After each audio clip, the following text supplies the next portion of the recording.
কষ্টের সাথে রয়েছে সুযোগ আর সুবিধা, আর অসচ্ছলতার সাথে রয়েছে উদার সচ্ছলতা। জোরে কোন সুবহানাল্লাহ। কাজে ভয় পাওয়ার কারণ নাই, হতাশ হওয়ার কারণ নাই। মন আশায় বুক বেঁধে রাখো। গুনাহ করেছ, হতাশ হয়েও না। যুবকদের গুনাহ করা স্বাভাবিক।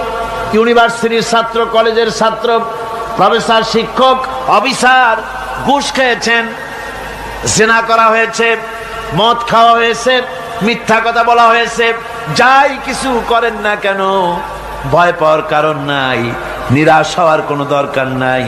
আল্লাহ পাক ডেকে বলেছেন, কুল ইয়া ইবাদিয়াল্লাযীনা আসরাফু আলা আনফুসিহিম লা তাকনাতু মির রাহমাতিল্লাহ।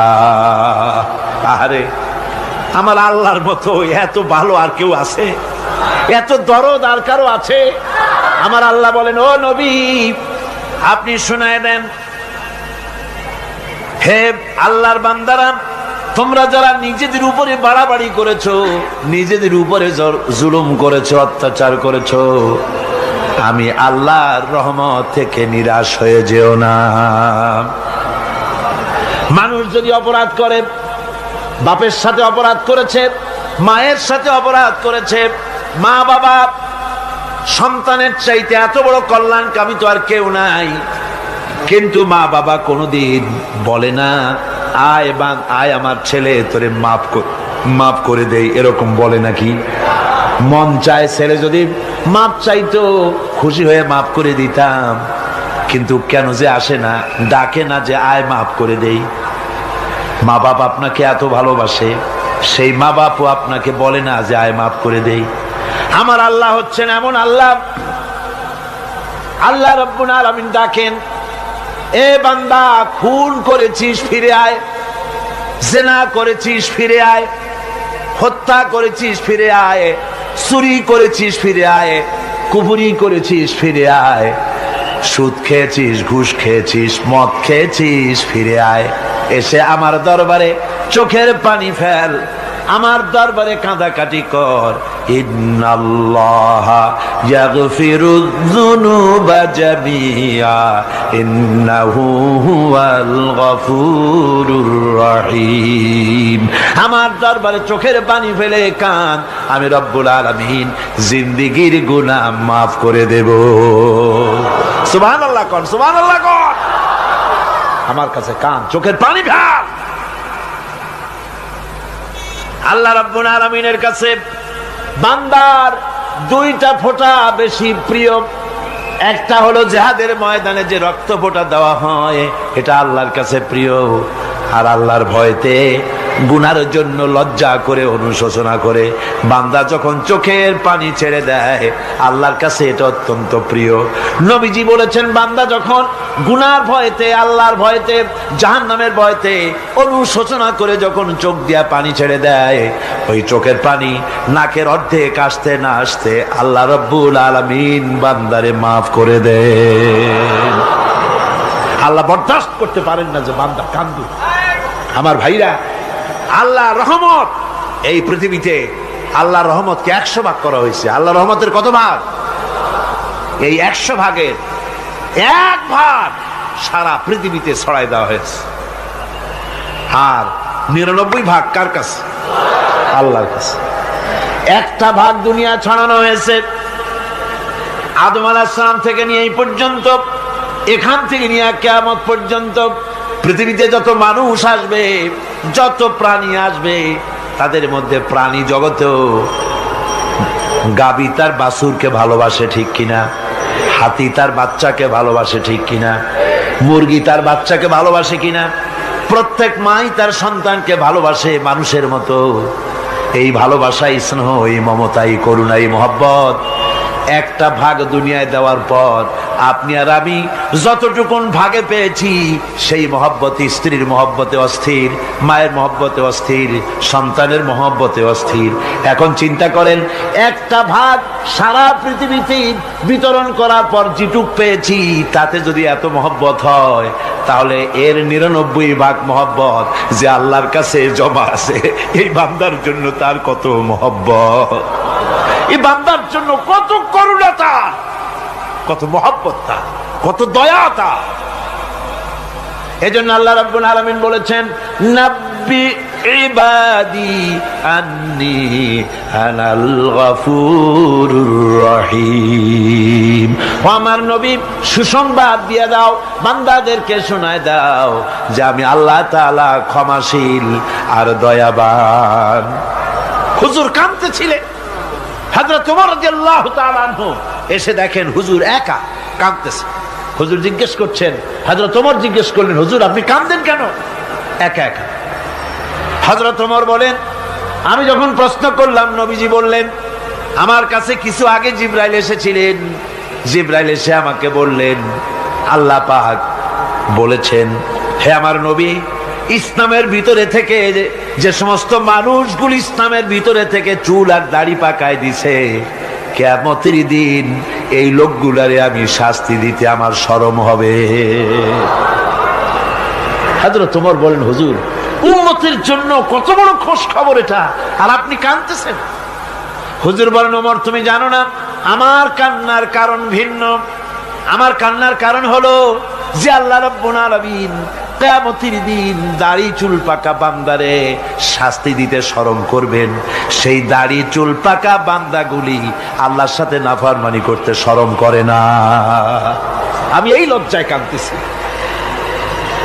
ভাইরা, হুজুর আল্লাহ পাক বলেন, ও আমার নবী, রাতের আধারে যখন একটা বুড়া আমার দরবারে হাত উঁচু করে, একটা বুড়া মানুষ রাতের আধারে যখন আমার দরবারে হাত উঁচু করে আর যখন বলতে থাকে, রব্বুল আলামিন আমার পেছনের জীবনটা বড় খারাপ করেছি, এমন কোন কাজ জীবনে করি নাই যা তোমার কাছে কিছু দাবি করতে পারি, সব রকমের নাফরমানি করেছি, আজ আমি বুড়া হয়ে গেছি, কামাই করতে পারি না, ছেলে আমাকে চোখে দেখতে পারে না, পুত্রবধূ আমাকে ঘরে জায়গা দেয় না, আমার স্ত্রী আমাকে দেখতে পারে না, রোজগার করতে পারি না, হাঁটতে পারি না, চলতে পারি না, সবার কাছে আমি তিতা হয়ে গেছি, আমি দাঁড়াতে পারি না, কোমরে ব্যথা পাই, হাঁটুতে ব্যথা পাই, চলতে পারি না, কানে শুনতে পাই না, চোখে দেখতে পারি না, আর তোমার কাছে কিছু চাইয়া নেব এমন ভালো কাজও করি নাই। এইভাবে যখন বান্দা কাঁদতে থাকে আমার দরবারে, ও আমার হাবিব আমার রহমতের দরিয়ায় জোশ মেরে যায়, আমার শরম হয় এই বুড়াটারে কেমনে খালি হাতে ফিরাইয়া দেই। সুবহানাল্লাহ, সুবহানাল্লাহ। আমার আল্লাহর এত দয়া, আমার আল্লাহর এত মায়া, এত মহব্বত। আমার আল্লাহ রাব্বুল আলামিন বলেন, ওয়াইযা সালাকা ইবাদি আন্নী ফাইন্নী করিব। ও আমার হাবিব, আমার বান্দা আমার ব্যাপারে প্রশ্ন করে, আমি বান্দার একদম নিকটে। কোরআন শরীফের ভিতরে যত জায়গায় রাসূলকে বলা হয়েছে সুয়ালের কথা, আপনাকে প্রশ্ন করা হয়, আল্লাহ তার জবাব কুল এই কথা বলে জবাব দিয়েছেন। যত জায়গায় সুয়াল এসেছে, যেমন কোরআনে কারীমের মধ্যে আল্লাহ পাক বলেন, ওয়ায়াসআলুনাকা আনিল মাহিদ, মেয়েদের হায়েজ সম্পর্কে জিজ্ঞাসা করা হয়, কুল হিয়া আযা, হে নবী আপনি বলুন। এভাবে করে কুল দিয়ে জবাব দেওয়া হচ্ছে। আবার প্রশ্ন করা হচ্ছে, ওয়ায়াসআলুনাকা আনিল আনফাল, এই গনিমতের মাল সম্পর্কে হুজুর আপনাকে, হে নবী আপনাকে প্রশ্ন করা হয়। আল্লাহ কুল দিয়া জবাব দিলেন, আল্লাহ বলেন আপনি বলেন। ওয়ায়াসআলুনাকা আনিল খামরি ওয়াল মাইসির, আল্লাহ পাক বলেন নবী আপনারে প্রশ্ন করা হয়, কুল ফীহিমা ইসমুন কাবীর, আল্লাহ কুল দিয়া বললেন তুমি বলো। আবার বলা হলো ওয়ায়াসআলুনাকা আনিল আহিল্লা কুল হিয়া মাওয়াকিতু লিন্নাস। ও নবী, আপনাকে প্রশ্ন করা হয় চাঁদের ক্রমবর্ধমান এবং ক্রমহ্রাস, এই যে বাড়ে আর কমে, পূর্ণিমা হয় অমাবস্যা হয়, কেন হয়? আপনি বলুন, কুল, আপনি বলেন, এটা আমি অক্ত এবং সময়, বছর আর দিন গণনা করার জন্য পৃথিবীবাসীদের জন্য বিনা পয়সায় একটা ক্যালেন্ডার বানাইয়া আকাশে ঝুলাই রেখেছি। এভাবে যত জায়গায় এসেছে আপনাকে প্রশ্ন করা হয়, তত জায়গায় আল্লাহ জবাব দিয়েছেন কুল, আপনি বলেন। গোটা কোরআন শরীফের ভিতরে এই একটি মাত্র জায়গা যেখানে বলা হয়েছে আপনাকে প্রশ্ন করা হয়। আল্লাহ এখানে বলতে পারতেন কুল, আপনি বলেন, আল্লাহ তোমাদের নিকটবর্তী, এভাবে জবাব হয় নাই। এটা কায়দাটা হলো এই, আল্লাহ বলতেছেন ওয়াইজা সালাকা ইবাদি, ও আমার নবী, প্রশ্ন তো আমার বান্দারা আমার ব্যাপারে করেছে, এবার আপনার জবাবের কোনো দরকার নাই। প্রশ্ন আমার ব্যাপারে, আমি নিজে জবাব দিয়ে দেই, ফা ইন্নী কারীব।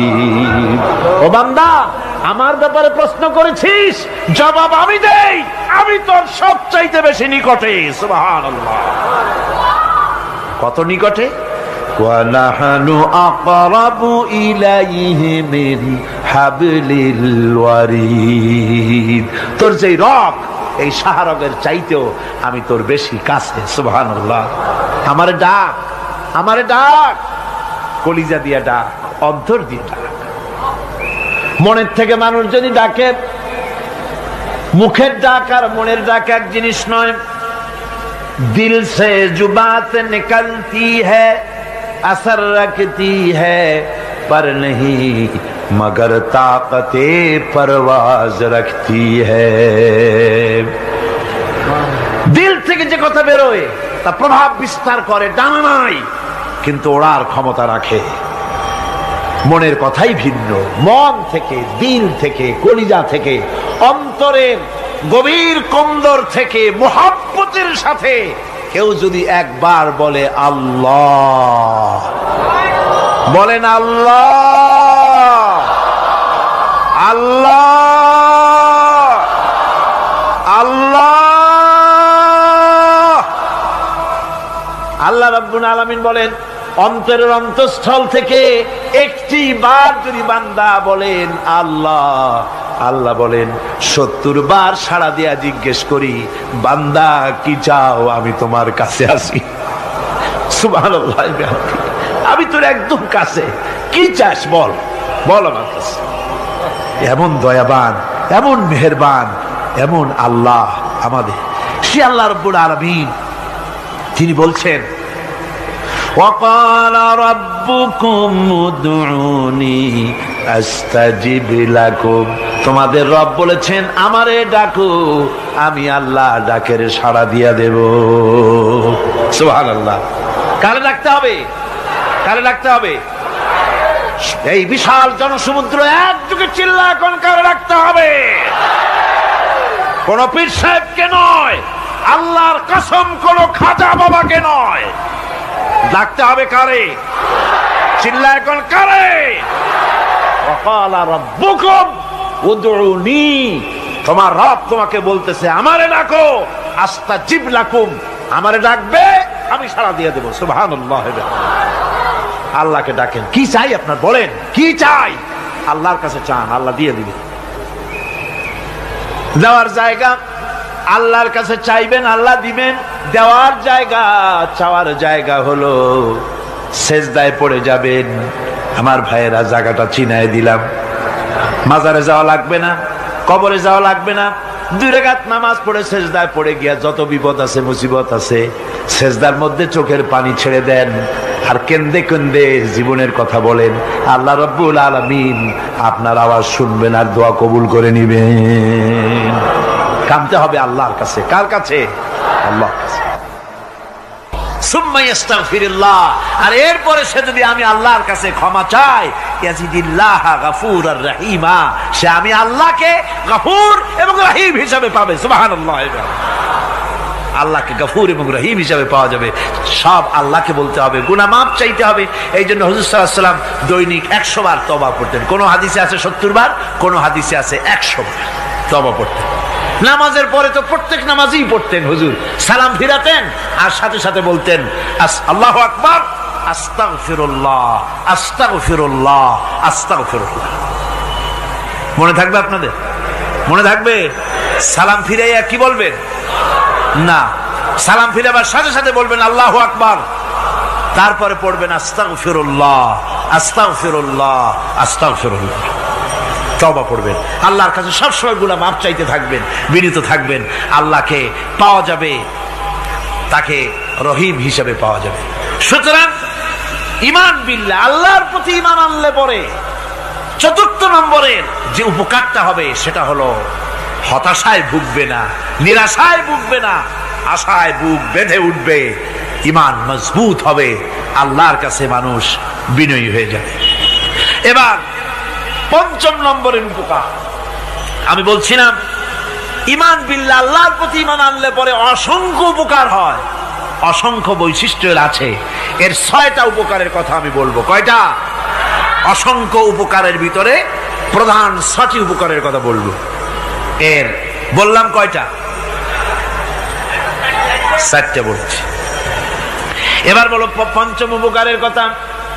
আল্লাহর প্রতি আপনি পূর্ব পশ্চিমে কতবার মুখ ঘোরালেন, এটাই কিন্তু আপনার আসল সৎ কাজ নয়।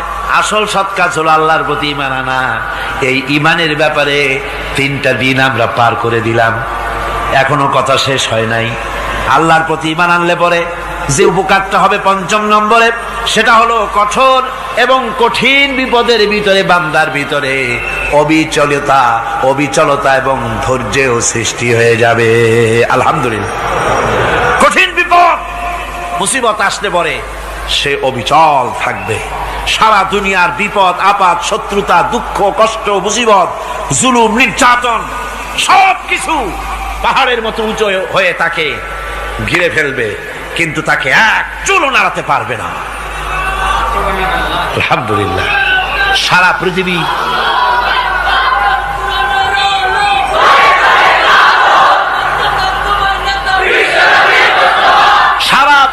একদিকে আর সে একা একদিকে থাকবে। বিরোধিতা তো হবেই, বিপদ তো আসবেই। কবি বলতেছেন, সাথে জাকা রহা হ্যায় अज़ल से ता इमरोज, सते जाका रहा है अज़ल से ता इमरोज, चरागे मुस्तफावी से शरारे बुलहबीस। সে আবহমান কাল থেকে শুরু করে মুস্তাফা সাল্লাল্লাহু আলাইহি ওয়াসাল্লামের দীপ শিখার সাথে আবু জাহেল, আবু লাহাবের অগ্নিস্ফুলিঙ্গের টক্কর লেগেই আছে।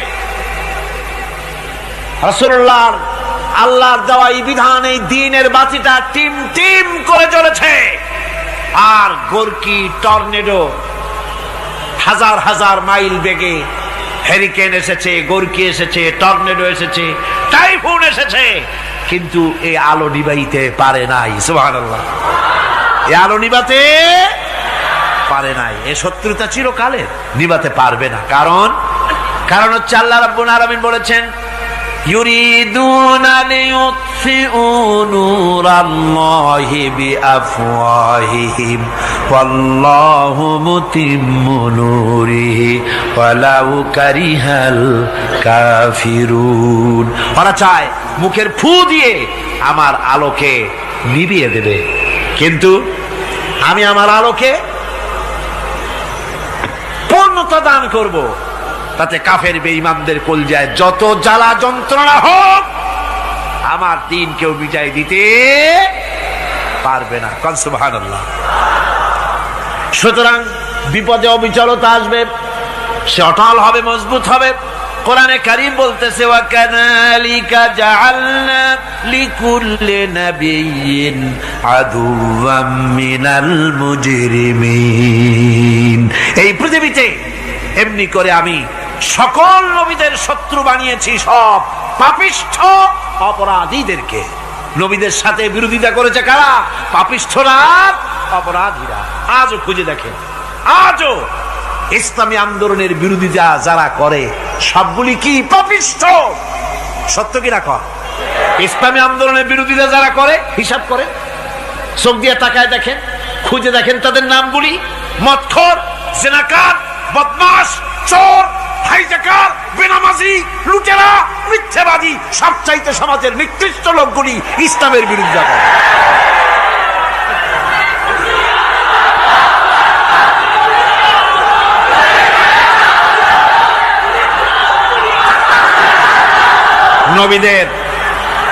নবীদের শত্রু আল্লাহ বলেন সব যুগে নবীদের সাথে শত্রুতা করেছে পাপিষ্ঠরা। আল্লাহর কথা, কার কথা? সকল যুগে নবীদের সাথে শত্রুতা করেছে পাপিষ্ঠরা, নিকৃষ্ট ধরনের অপরাধীরা। সুতরাং নবী রাসূলদের অবস্থা যখন এই, তখন দ্বীনের দাওয়াত যারাই দেবে তাদের কিসমত এরকম হবেই। এই বাধার মোকাবেলা তাদেরও করতে হবে। এই যে বাধাটা আসে, এই যে মারে, অপরাধ কি? এই যে তারা চোর বা ডাকাত যাদের মারা হয়।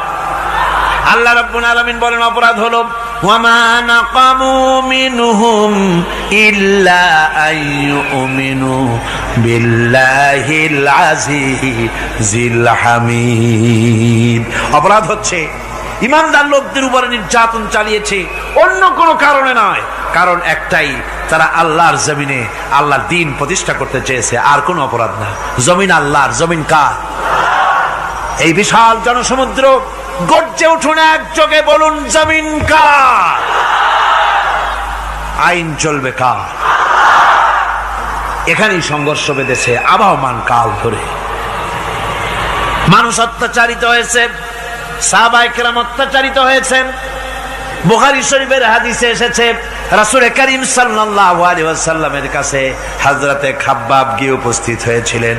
হযরতে খাব্বাব বলেন, হাদিসটা এভাবে লেখা হয়েছে বুখারীতে, ওয়ান খাব্বাব বিন আরিদ রাদিয়াল্লাহু তাআলা আনহু قال شكونا إلى رسول الله صلى الله عليه وسلم وهو متوسد بردة له في ظل الكعبة। রাসূলুল্লাহর কাছে গেলাম, কাবা শরীফের কাছে গিয়ে দেখি নবীজি একটা চাদর গায়ে দিয়ে তিনি আরাম ফরমাচ্ছিলেন কাবা শরীফের ছায়ায়। সেখানে গিয়ে বললাম, আলা তাস্তানসিরু লানা আলা তাদউ লানা ইয়া রাসূলুল্লাহ, হে আল্লাহর রাসূল, আপনি কি আমাদের জন্য আল্লাহর কাছে দোয়া চাইবেন না? আপনি কি আল্লাহর কাছে আমাদের জন্য সাহায্য চাইবেন না? আমাদের লোকগুলিকে, মুসলমানগুলিকে মারতে মারতে তো শেষ করে ফেলে দিল। তারা আমাদের সুমাইয়াকে মারলো, আমাদের খাব্বাবকে উটের সাথে পায়ের দড়ি লাগায় টানলো, আমাদের খোবায়েবকে তারা আগুনের উপরে চিৎ করে শোয়ায় রাখলো, না খায় রাখতেছে, মারতেছে। কষ্টে তো শেষ হয়ে গেলাম, হুজুর আপনি কি আমাদের জন্য দোয়া করবেন না? হাদিস শরীফে এসেছে নবীজি উঠে বসলেন সোজা হয়ে। নবীজি বলেন, ও আমার সাহাবী, ও খাব্বাব শোনো, তোমাদের আগে এই পৃথিবীতে যারা দ্বীনের দাওয়াত দিতে এসেছিলেন তাদেরকে সমকালীন রাষ্ট্রশক্তি, সমাজ শক্তি তাদেরকে ধরত। ফায়ুখাজুর রাজুলো, তাদেরকে তারা ধরত। ফায়ুহফারু লাহু ফিল আরদ, আর তার জন্য জমিনের ভিতরে কবর বানাইতো। ওই কবর ফায়ুজালু ফিহা, ওই কবরের ভিতরে তাকে কোমর পর্যন্ত গেড়ে দিত। সুম্মা ইউতা বিল মানশার, এরপরে করাত আনতো। ফায়ুদাউ আলা রাসিহি, এরপরে ওই করাত তার মাথার উপরে রাখতো। ফায়ুজালু নিসফাইন, এরপরে করাত দিয়া চিরে জীবিত মানুষটারে দ্বিখণ্ডিত করে ফেলে দিত। মা ইয়াসুদ্দুহু যালিকা আন দীনিহি, ও আমার খাব্বাব, এত কষ্ট দেওয়ার পরেও সেই যুগের কোন মুসলমানকে, দ্বীনের দায়ীদেরকে আল্লাহর দ্বীন থেকে এক চুলো তারা সরাই দিতে পারে নাই, এক চুলো সরাতে পারে নাই। ওয়াল্লাহি, ও খাব্বাব, আমি আমার আল্লাহর নামে কসম করে বলছি, লা ইউতাম্মান্নাল্লাহু হাযাল আমরা হাত্তা ইয়াসিরা আর-রাকিবু মিন সানা ইলা হাযাল মাউত। আমি কসম করে বলি, আল্লাহ রাব্বুল আলামিনের এই সানা থেকে হাজারামত পর্যন্ত লোকেরা যাতায়াত করবে, সুন্দরী রমণীরা গমন করবে, সদাগরেরা যাতায়াত করবে, টাকা নিয়া পয়সা নিয়া যাতায়াত করবে। তাদের মনের মধ্যে লুটের ভয়, টাকার ভয়, চুরির ভয়, ডাকাতির ভয়, জেনার ভয়, হত্যার ভয়, ধর্ষণের ভয়, কোন ভয় থাকবে না। লা ইয়াখাফু ইল্লাল্লাহ, আল্লাহ ছাড়া কোনো ভয় থাকবে না। এমন একটা সমাজ, এমন একটা সময় আসবে। ওয়ালাকিন্নাকুম তাস্তাজিলুন, অথচ খুব তাড়াহুড়ো তোমরা করতেছো। তাড়াহুড়ো করো না, সময় আসবে ইনশাআল্লাহ। আমার ভাইয়েরা, আমার বন্ধুগণ, কঠিন বিপদে অবিচলতা এবং ধৈর্যের দৃষ্টান্ত রেখে গেছেন আম্বিয়া আলাইহিমুস সালাম। সুবহানাল্লাহ। কঠিন বিপদে অবিচলতা, দৃঢ়তা, ধৈর্য কারে বলে, তার দৃষ্টান্ত কারা রেখেছেন? আম্বিয়া আলাইহিমুস সালাম। ওনারাই আমাদের আদর্শ, নবীরাই আদর্শ। সাহাবায়ে কেরাম রিদওয়ানুল্লাহ তাআলা আলাইহিম আজমাইন আমাদের আদর্শ। ভাইরা আমার, মুসা আলাইহিস সালামকে ফেরাউন যখন ঘিরে ফেলে দিল, কোরআনের সব কথা গল্প গুজবার ইতিহাসের জন্য লেখা হয় নাই। কোরআনের মধ্যে যা লেখা হয়েছে সব বান্দাদের উপদেশের জন্য, যাতে করে লোকেরা চিরটা কাল এর থেকে উপদেশ নেওয়া নিজেদের তৈরি করতে পারে। জোরে বলেন সুবহানাল্লাহ। মুসা আলাইহিস সালামের কথা আল্লাহ বলেন, ফেরাউন তাকে ঘিরে ফেলে দিল, পালাবার রাস্তা নাই। ফালাম্মা تراءى الجمعان قال أصحاب موسى إنا لمدركون। মুসা আলাইহিস সালামের উম্মতেরা বললেন, হে মুসা, পাকড়াও হয়ে গেছি, পালাবার রাস্তা নাই। তিন দিক থেকে আমাদেরকে ঘেরাও করেছে ফেরাউনের শক্তি। সামনে কি? দরিয়া, আর তিন দিকে কি? ঘেরাও আন্দোলন। পালাবার পথ নেই, পালাবার পথ নাই। সারাশি আক্রমণ, ঘেরাও আন্দোলন। এই যে ঘেরাও টেরাও তো আজকে নতুন নাই, ঘেরাও আসছে অনেক আগের থেকে। আসলে কথা বুঝতে পেরেছি। মাইক না থাকলে আমি কি করবো কোন? আজকে এরকম হচ্ছে কেন? আগামীকাল ঠিক হবে ইনশাআল্লাহ, রাগ করেন না। গান হচ্ছে, বসেন বসেন। শয়তান ঢুকছে মাইকের মধ্যে। অনেক সময় হয় কি, মাইকের হাই পাওয়ারের যে মেশিন আছে, এর ভিতরে ইথার থেকে রেডিওর ওই গানগুলি ওর মধ্যে ঢুকে পড়ে। কথা বুঝতে পেরেছে? এই জন্য শয়তান তো আর বসে থাকে না, ওরও তো কিছু করার আছে। ধৈর্য ধরেন, ধৈর্য ধরেন। কালকে অপারেটরদেরকে মাওলানা শামসুদ্দিন সাহেবের কাছে অনুরোধ করব, অপারেটর একটু ভালো করে হেদায়েত করে দেবেন মাইকে। আজকে আমার নিজেরও কষ্ট হচ্ছে, আমিও বুঝতে পারছি না যে আমার কথাগুলি কি আওয়াজে বেরোচ্ছে, যার জন্য আমাকে বেশি চিল্লাইতে হচ্ছে। বক্তাকে কি লাউডে তার কথা বেরোচ্ছে তা তার কানে আসতে হয়, তাহলে বোঝা যায় যে আমার কথাগুলি কিভাবে বেরোচ্ছে। এটা এই অবস্থায় সিচুয়েশন আজকে নাই, এবং লোকেরাও মাইকের ব্যাপারে আজকে অভিযোগ করেছে, যা বিগত 16 বছরে করে নাই। সেটের ব্যাপারে কোথাও কোনো অসুবিধা হয়েছে? মাইকটা ভালো, এবং মাইক যারা দেন প্রতি বছর খেদমত করে, আল্লাহ তাদের প্রতি রহম করুন। সবাই বলেন আমিন। এদেরকে রাগ করে পথে পাই আবার মারধর করেন না। সিলেটের যে তাফসির মাহফিল হয়, বিগত 19 বছর তাফসির করেছি একটানা, এবার 20 বছর পুরো হবে ইনশাআল্লাহ। সিলেটে একটানা 20 বছর তাফসির করতেছি সেখানে। তো মাইক, একটা লোক বিনা পয়সায় মাইক দেয়, মাইকের ভাড়া সে নেয় না। তাফসিরের মাহফিলের মাইকের ভাড়া নেয় না। যে বছর এরশাদ সরকার আমাকে প্লেন থেকে নামতে দিল না, আপনাদের মনে আছে? সিলেট থেকে ফিরাই দিল। এই খবরটা মাইকম্যান যখন শুনেছে যে আমাকে নামতে দেয় নাই, ফিরাই দেওয়া হয়েছে, সাথে সাথে স্ট্রোক করেছে, হার্ট ফেল করে দুনিয়া থেকে বিদায় হয়ে গিয়েছে।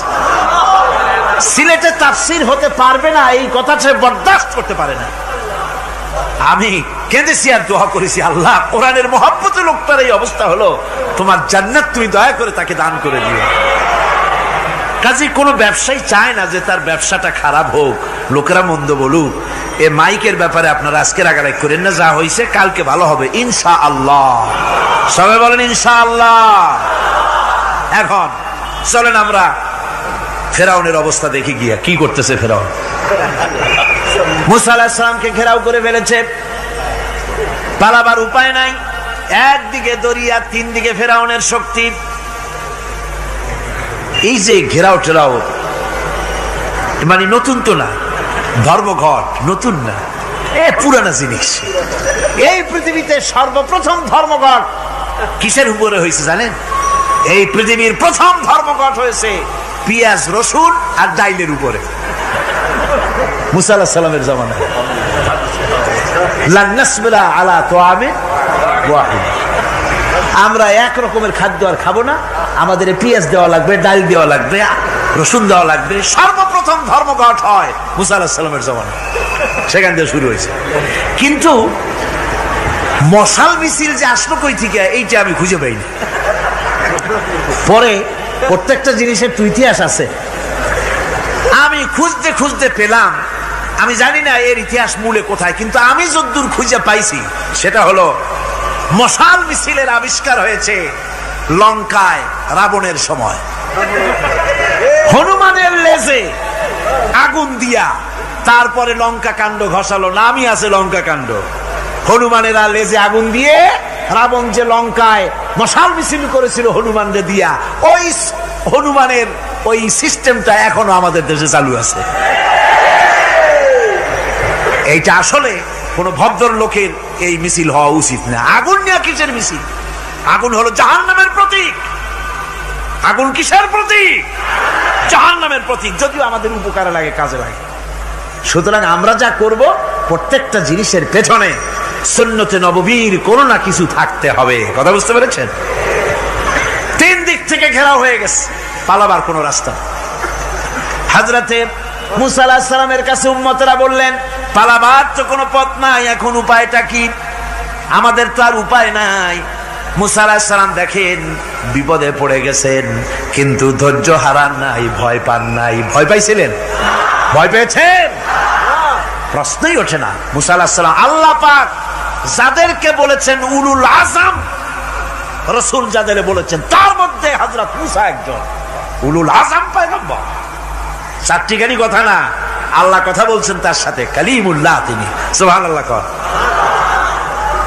মুসা আলাইহিস সালাম শোনালেন, কাল্লা ইন্না মাইয়া রাব্বি সায়াহদিন। কখনো নয়, আমার উম্মতেরা ভয় পেও না, আমার রব অবশ্যই আমাকে পথ দেখাবে। সুবহানাল্লাহ।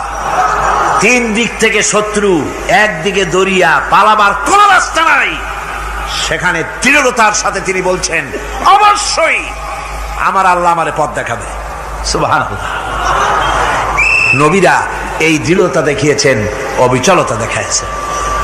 আল্লাহ পাক মুসা আলাইহিস সালাম যখন এই দৃঢ়তা দেখালেন, এই অবিচলতা দেখালেন, সঙ্গে সঙ্গে জিবরাইল এসে হাজির হয়ে গেলেন।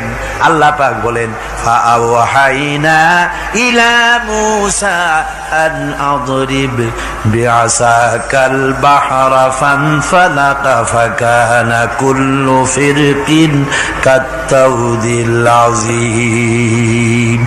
মূসা আলাইহিস সালামকে আমি ওহী নাযিল করলাম, তাকে বললাম হাতে যে লাঠি আছে এই লাঠি দিয়ে আঘাত করো দরিয়ার উপরে। দরিয়ার উপরে আঘাত করলেন, একটা রাস্তা হয় নাই, 12টা রাস্তা তৈরি হয়ে গেল। আর দেওয়ালগুলা পাহাড়ের মতো উঁচা হয়ে গেল। দরিয়ার ভিতরে পাহাড়ের মতো উঁচা মজবুত 12টা রাস্তা। এবার মুসা আলাইহিস সালাম তার দলবল নিয়ে চললেন। আল্লাহ রাব্বুল আলামিন বলেন, ওয়া আনজাইনা মূসা ওয়া মান মাআহু আজমাইন। মুসা এবং তার সাথী সঙ্গীদেরকে আমি পার করে দিলাম। মুসা আলাইহিস সালাম এবং তার সাথী সঙ্গী নিয়ে যখন দরিয়ার মাঝখানে আসছে, ফেরাউন তার দলবল নিয়ে এসে গেছে। আসে দেখে নদীর মধ্যে রাস্তা। বাবা, খুব তো কায়দা। ও মনে করছে ওর বাজানের তৈরি করা ডিস্ট্রিক্ট বোর্ডের রাস্তা। ওর লোকজন নিয়ে নেমে গেছে দরিয়ার ভিতরে, ও আসছে মাঝখানে, মুসা আলাইহিস সালাম চলে গেছেন ওপার, দরিয়া পার। মাঝখানে যখন এসে গেল, আল্লাহ রাব্বুল আলামিন পানিকে অর্ডার করলেন কুন। আল্লাহর তো বটন টেপা লাগে না, মুখ দিয়া কোনো হুকুম করা লাগে না, শুধু বলেন কুন। যে ব্যাপারে কুন বলেন ফায়াকুন, সাথে সাথে হয়ে যায়। আল্লাহ বললেন কুন, আর অমনি রাস্তা বন্ধ হয়ে গেল। এবার তুফান শুরু হয়েছে নদীতে, ঢেউয়ের উপরে ঢেউ, মৌজুন কাল জিবাল, পাহাড়ের মতো উঁচু হয়ে হয়ে ঢেউ আসতেছে। দলবল ঘোড়া আর অস্ত্রপাতি যা ছিল সব মরিয়া শেষ। এবার ফেরাউন একা উপরে ওঠে আর নিচে নামে, পানি খেতে খেতে পেটের কাম সারা, জনমের খাওয়া খাইছে পানি। এখন জান যায়, বাঁচবার আর উপায় না, বাঁচবার আর উপায় নাই। ফেরাউন তার নিজের জীবন সম্পর্কে হতাশ হয়ে গেল। এবার ফেরাউন বলতেছে, আমানতু আন্নাহু লা ইলাহা ইল্লাল্লাযী আমানাত বিহি বানু ইসরাঈল। আমি ঈমান আনলাম, আমি ঈমান আনলাম আল্লাহ ছাড়া কোন ইলাহা নাই। ওই আল্লাহর উপর ঈমান আনলাম যে আল্লাহর উপর ঈমান এনেছে বনি ইসরাঈলেরা। আল্লাহ যাতে ঠিক পায় যে কোন আল্লাহর উপর ঈমান আনছে। বনি ইসরাঈলের আল্লাহর উপর ঈমান আনলাম। আল্লাহ এই তো মুসলমান হয়ে গেছি, এরপরও আমার সুবাও কেন? আল্লাহ রাব্বুল আলামিন জবাবে বলেন, আল আন, এখন ওয়াকাদ আসাইতা ক্বাবলু ওয়া কুনতা মিনাল মুফসিদিন। এখন ঈমান আনার কথা বলছো, অথচ যুগের পর যুগ, বছরের পর বছর ধরে আমার মানুষের উপরে মন গড়া আইন চালায়েছ, আমার পয়গম্বরের সাথে বেয়াদবি করেছ। আজ তোমাকে আমি ছাড়ছি না, তোমাকে আজকে ছেড়ে দেব না, আমি তোমাকে মারব। আর সমস্ত প্রাণীগুলিকে, স্থলচর প্রাণীগুলিকে আল্লাহ পাক অর্ডার দিয়া দিলেন, এই ফেরাউনের লাশকে ডুবাবি না, পচাবি না, খাবি না। আলিয়াউমা নুনাজ্জিকা বিবাদানিক, আমি তোমার শরীরে বাঁচায় দেব। পোকে খাবে না, পানিতে পচবে না, মাছে খাবে না, কুমিরে খাবে না, দুনিয়ার কোনো পশুতে খাবে না। আমি তোরে শুটকি বানাইয়া রাখবো, যাতে করে দুনিয়ার সমস্ত ফেরাউন যত যুগে যুগে আসে তোরে দেখে যেন হেদায়েত নিতে পারে। ফেরাউনকে আল্লাহ শুটকি বানায় রাখছে। আমি ফেরাউনদের লাশ দেখেছি ব্রিটিশ মিউজিয়ামে। ফেরাউন তো একটা না, অনেকগুলা। আসলদারে অবশ্য দেখিনি। ব্রিটিশ মিউজিয়ামে ওই ফেরাউনগুলার লাশ যখন অসুবিধা হয়, মমিগুলি, তখন ইংল্যান্ডে নিয়ে যায় চিকিৎসা করাবার জন্য। চোখ টোক আছে গর্তের ভিতরে, তারপরে চামড়া টামড়া হাড়ের সাথে মিশানো, ওইভাবে চেহারা দেখলে মনে হয় যে সত্যি ফেরাউনিগুলো। আর ব্রিটিশের কাম মিশর থেকে না আনছে এমন কোন জিনিস নাই। আমি সেখানে এক বক্তৃতা বলছিলাম, আপনারা এদের এখন সভ্য, এদের এখন ভদ্র, এরা হলো ইন্টারন্যাশনাল চোর। ওরা সারা দুনিয়া চুরি করেছে। লন্ডনে বক্তৃতা করেছি, সারাটা দুনিয়া চুরি করছে, আমাদের দেশকে শোষণ করেছে। এই বিশাল ভূভাগকে শোষণ করে ইংল্যান্ডের দ্বীপটাকে তারা সাজাইছে। তারা ময়ূর সিংহাসনের, শাহজাহানের ময়ূর সিংহাসনের ময়ূরের বাম চোখে কোহিনূর মণি লাগাইছিলেন। শাহজাহান ময়ূরের ডান চোখে কোহিনূর মণি লাগায় নাই। কোহিনূর মণির অনেক দাম, আমি দেখে এসেছি মণি। এখন সেটা কুইন এলিজাবেথের মুকুটে শোভা পাচ্ছে। সেই মণি এমনি বলে প্রবাদে, 7 রাজার ধন এক মাণিক্য, বলেন এরকম, অনেক দাম। শাহজাহান দেখালেন, আমি মুসলমান, আমার কাছে এটার দাম নাই, এই জন্য ময়ূরের ডান চোখে লাগালাম না, বাম চোখে লাগাই দিলাম। এইটারে চুরি করছে। তারপরে মিশর থেকে, মিশরের মমি চুরি করেছে, জুতা চুরি করছে, ছাতি চুরি করছে, পিসা চুরি করেছে। আমি বললাম, এগুলা কি ভদ্রলোক নাকি? এরা জুতা চোর, পিসা চোর, লাঠি চোর, সব চুরি করেছে। যাই দেখেন ব্রিটিশ মিউজিয়ামের মধ্যে সব দুনিয়ার চুরি করা জিনিস নিয়ে তারা মানুষকে দেখাইয়া পয়সা উপার্জন করছে। টিপু সুলতানের তরবারিটা পর্যন্ত চুরি করেছে। আজ পর্যন্ত ব্রিটিশ মিউজিয়ামে টিপু সুলতানের তরবারিটা আছে, আমি তরবারিটা দেখে এসেছি। আমার বন্ধুগণ, বলতেছিলাম যে পৃথিবীতে আল্লাহ রাব্বুল আলামিন নবীরা তাদের চরিত্র দিয়ে বিপদের মোকাবেলা করে দুনিয়ার সামনে কঠিন বিপদের মোকাবেলা করে অবিচলতা, দৃঢ়তা দেখায় গেছেন যে কেমন করে এই পৃথিবীতে বিপদের সামনে মোকাবেলা করতে হয়। ধৈর্য ধরতে হবে, বিপদ আসবে পাহাড় সমান হয়ে, আপনাকে ধৈর্য ধারণ করতে হবে সেভাবে বুক বেঁধে। যেহেতু এটা যদি বিশ্বাস হয় যে আমার কিসমতে যা আছে তার থেকে বেশি কিছু হবে না, তাহলেই আপনার ধৈর্য আসবে, ভয় পাবেন না। কথা ঠিক কিনা কন? এবারে হযরত হুদ আলাইহিস সালাম সম্পর্কে আল্লাহ রাব্বুল আলামিন বলেন, হযরতে হুদকে যখন ষড়যন্ত্র হলো, কাফির বেঈমানেরা তাকে মেরে ফেলার জন্য যখন সরকারি ষড়যন্ত্রে লিপ্ত হয়ে গেল, হযরতে হুদ সমাজের এই চ্যালেঞ্জের মোকাবেলা করলেন। হযরত হুদ বলেন, ফাকিদুনি জামিআন সুম্মা লা তুনজিরুন ইন্নী তাওয়াক্কালতু আলাল্লাহি রাব্বি ওয়া রাব্বিকুম। তোমরা তোমাদের ষড়যন্ত্র আমার বিরুদ্ধে যত পারো আমার বিরুদ্ধে ষড়যন্ত্র চালাও, এতটুকু আমার অবকাশ দিও না। আমি এমন আল্লাহর উপরে ভরসা করেছি যার হাতের ভিতরে তোমাদেরও জান আর আমারও জান। যা পারো তাই করো। সরকার সমস্ত শক্তি একত্রিত হয়ে আমার মোকাবেলা করো। একদিকে হুদ আলাইহিস সালাম, আর একদিকে গোটা জাতি। হযরত হুদ ভয় পায় নাই। সুবহানাল্লাহ খান। ঈমান বিল্লাহ মানুষের কলিজাকে এভাবে শক্ত করে দেয়। কোন আলহামদুলিল্লাহ। এবারে এই বিপদের, কঠিন বিপদের মোকাবেলা করে আমার রাসূল যে প্রমাণ দিয়া গেলেন, আমার রাসূল যে কঠিন বিপদের মোকাবেলা করলেন, ভাইয়ের আমার, হিজরতের রাতে সওর পাহাড়ের ভিতরে যখন তিনি আশ্রয় নিলেন, হযরতে আবু বকর সাথে ছিলেন। হযরতে আবু বকর রাদিয়াল্লাহু তাআলা আনহু বলেন, হুজুর আপনি দাঁড়ান, এটা তো পাহাড়িয়া গুহা, গুহার ভিতরে সাপ থাকতে পারে, বিচ্ছু থাকতে পারে, আমি আগে ঢুকি, বিপদ যদি হয় আমার উপর থেকে হয়ে যাক। গুহার ভিতরে নেমে গুহা সাফ করলেন। এরপরে হুজুরকে ডাকলেন, হুজুর তাশরীফ নিলেন গুহার ভিতরে। এরপরে হুজুর বললেন, আবু বকর পাহাড়ে হেঁটে হেঁটে 2-3টা পাহাড় পাড়ি দিয়া যাওয়া লাগে সৌর পাহাড়ে।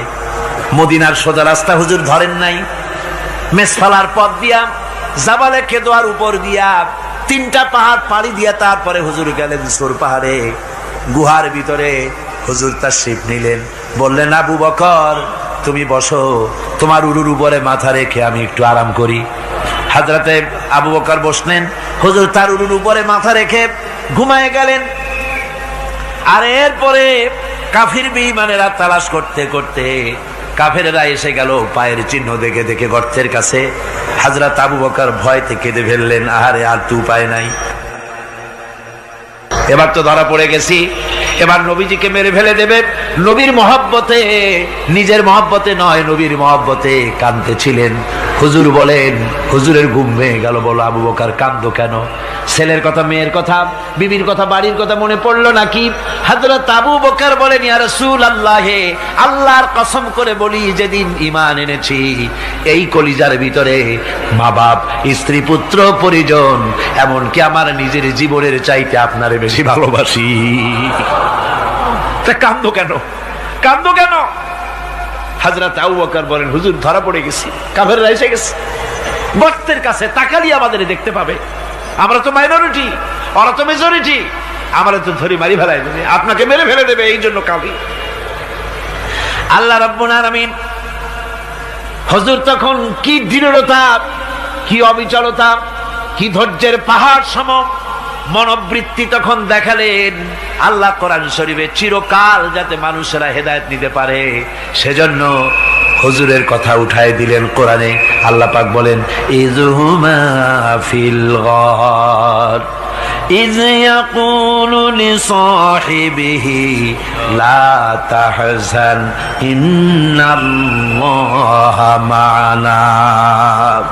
ও বন্ধু, ভয় পেও না, আল্লাহ আমাদের সাথে আছেন। সুবহানাল্লাহ। আল্লাহ আমাদের সাথে আছেন। আমরা মাইনরিটি নই, আমরাই মেজরিটি। আল্লাহ আছে আমার সাথে, ভয় পাওয়ার কোনো কারণ নাই। সুবহানাল্লাহ।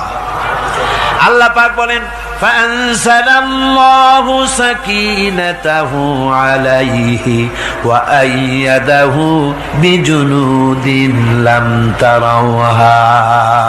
আমি এদের অন্তরের ভিতরে আমি শান্তি নাজিল করে দিলাম, প্রশান্তি দিয়া দিলাম, আর আমি সাহায্য করলাম, আর এমন সব সৈন্য পাঠায় দিলাম যে সৈন্যগুলি তোমরা দেখতে পাও নাই।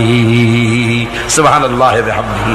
ভাইরা আমার, রাসূল করিম সাল্লাল্লাহু আলাইহি সাল্লাম এই বিপদের মাঝে, চরম বিপদের মাঝে অবিচলতা, দৃঢ়তা, কঠিন আত্মনির্ভরতা দেখিয়েছেন। এগুলি হলো ঈমানের পঞ্চম নম্বরের উপকারিতা। আল্লাহর প্রতি ঈমান আনলে এভাবে পাহাড় সম ঈমান মজবুত হয়ে যায়।